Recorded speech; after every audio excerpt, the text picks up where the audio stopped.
Dan saat Mas Tatang buka pintu kamarnya, ada yang mengintip. Kepala melalui celah pintu, seorang anak kecil seperti senyum ke arah saya. Saya cuma bisa diam, bukan tanpa alasan, tapi karena mata anak itu menyala samar. Kamar yang gelap makin memperjelas cahaya matanya itu. Niat mau ngasih tahu Mas Tatang, tapi dia keburu udah masuk kamarnya dan ditutup pintunya. Jujur saya mau beranjak saat itu, tapi badan gak bisa digerakkan sama sekali. Saya hanya bisa baca-baca doa ayat kursi. Saya memaksa mata buat menutup. Syukurlah, tidak lama saya bisa bergerak dan langsung kembali masuk ke kamar. Untungnya suara tangis itu sudah tidak ada lagi. Hening, tidak ada TV sama sekali. Cuma HP yang saya pegang. Saking heningnya, suara langkah kaki pun bisa terdengar sampai ke dalam kamar saya. Ya, lagi-lagi ada yang mengganggu. Selama setengah jam saya berusaha buat tidur, tapi susah karena kebayang tangisan dan tatapan anak kecil itu. Tiba-tiba terdengar suara minta tolong. Tolong, panas, tolong. Suaranya lirih dan berasal dari depan kamar saya.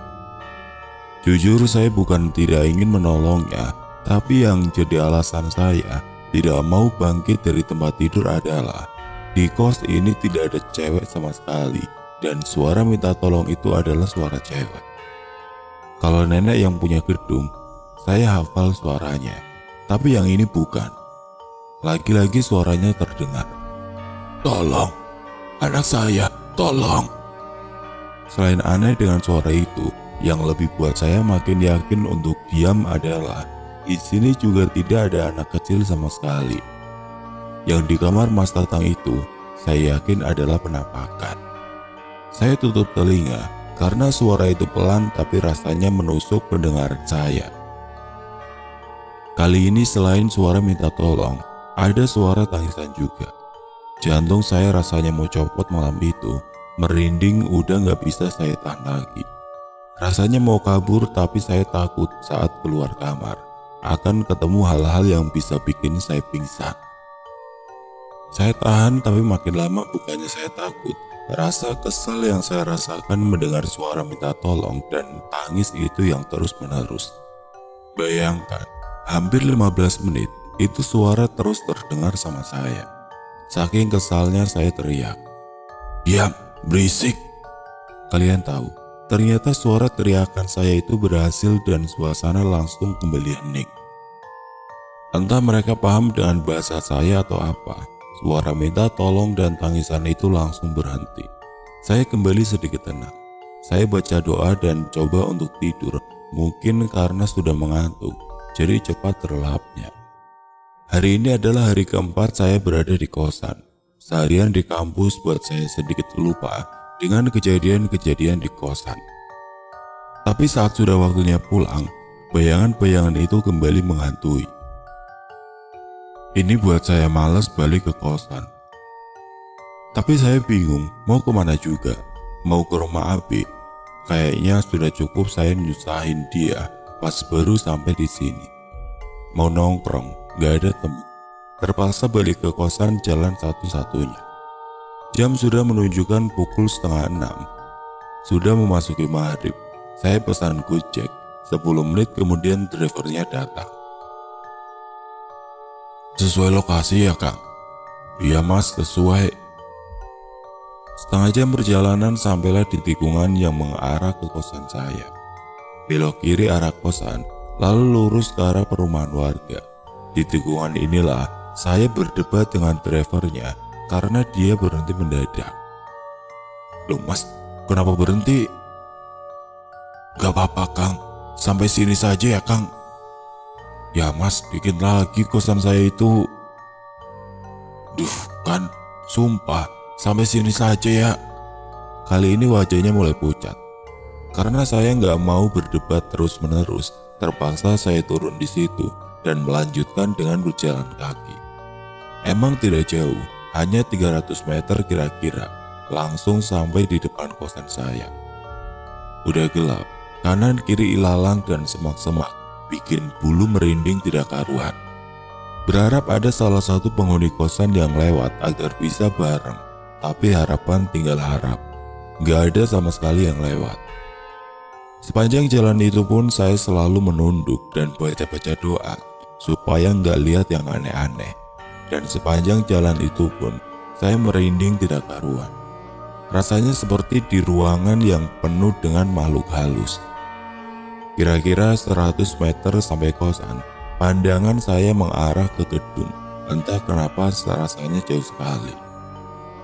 Tapi lagi-lagi hal aneh saat saya melihat ke sana. Ada beberapa orang yang berlarian keluar dari arah dalam kosan saya.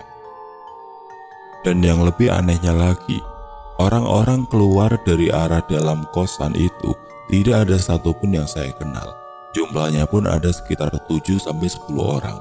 Mereka semua berlari ke arah saya yang terpaku kebingungan. Saat orang-orang itu lewat, saya coba panggil dan tanya ada apa mereka semua lari. Tapi mereka semua diam. Salah satu orang yang saya lihat yaitu ibu-ibu yang menggendong anaknya. Saya tanya tidak dijawab dan lagi-lagi wajahnya dingin sekali. Mereka berlari seakan tidak menganggap ada saya di situ.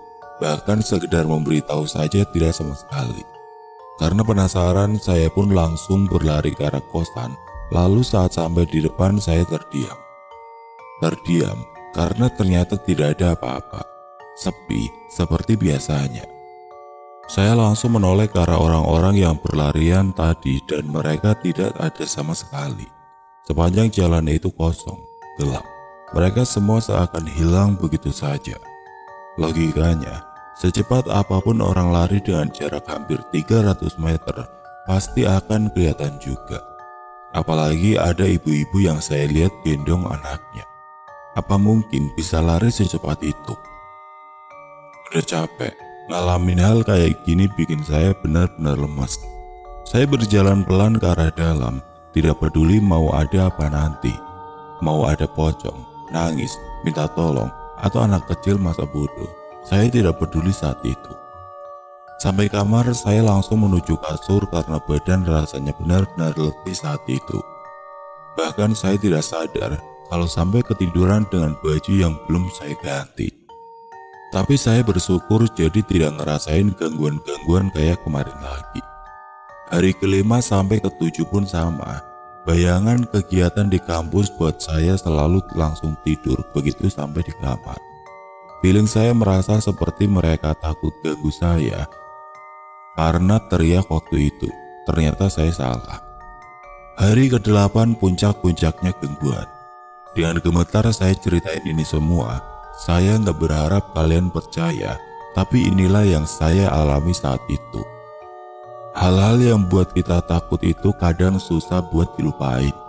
Bahkan ingat sedetail-detailnya. Hari itu saya sakit, mungkin karena kelelahan dengan banyaknya kegiatan di kampus. Saya juga tipe orang yang punya imun rendah, jadi mudah lelah dan juga gampang banget buat sakit. Saya pernah dengar kata-kata teman saya yang IndiHome. Ketika keadaan kita lagi kurang fit dan lagi lelah juga, kita jadi gampang buat diganggu dan gampang buat ngerasain hal-hal gaib. Nah, itu benar atau tidak, tapi saya rasakan saat itu. Dari bangun tidur badan saya sangat lemas. Pesan makan pun dengan aplikasi online, dan saat saya ambil pun lagi-lagi ekspresi wajah drivernya seperti orang bingung. Entahlah, saya nggak mau pikir juga. Memasuki waktu maghrib, suasana kembali hening. Saya cuma bisa tiduran di kasur. Saya tidak memberitahu AB karena menurut saya sakit ini masih bisa sembuh dengan sendirinya nanti. Cukup istirahat saja menurut saya sudah bisa bikin sembuh. Saya lupa waktu itu jam berapa, posisi masih sama ada di kasur. Tiba-tiba ada suara dari arah depan kamar, suara yang aneh menurut saya. Suara itu seperti benda diseret. Dari yang tadinya pelan saya dengar, hingga akhirnya suara itu berhenti di depan kamar saya. Saya sadar, tapi cuma bisa diam. Merinding mulai saya rasain. Di dalam hati bertanya-tanya itu suara siapa? Suara apa? Mau bangun tapi males gerak dan juga takut yang aneh-aneh. Saya diamkan. Mungkin ada sekitar 30 menitan. Suara itu nggak ada lagi. Biarlah, yang penting gak ganggu saya sampai ke dalam. Tapi tidak lama, ada yang mengetuk pintu kamar saya. Tok, tok, tok. Saya diamkan. Kalaupun iseng pasti nggak akan ngetuk lagi. Tok, tok, tok. Pintu kamar saya diketuk lagi. Karena males saya pun teriak. Siapa? Gak ada jawaban, tapi kembali ngetuk. Tok, tok, tok. Siapa sih? Tinggal ngomong aja susah amat, ucap saya dengan kesal. Tok, tok. Kesal. Saya langsung bangun dan menuju pintu kamar. Saat pintu dibuka, saya lihat kanan dan kiri, tidak ada siapa-siapa.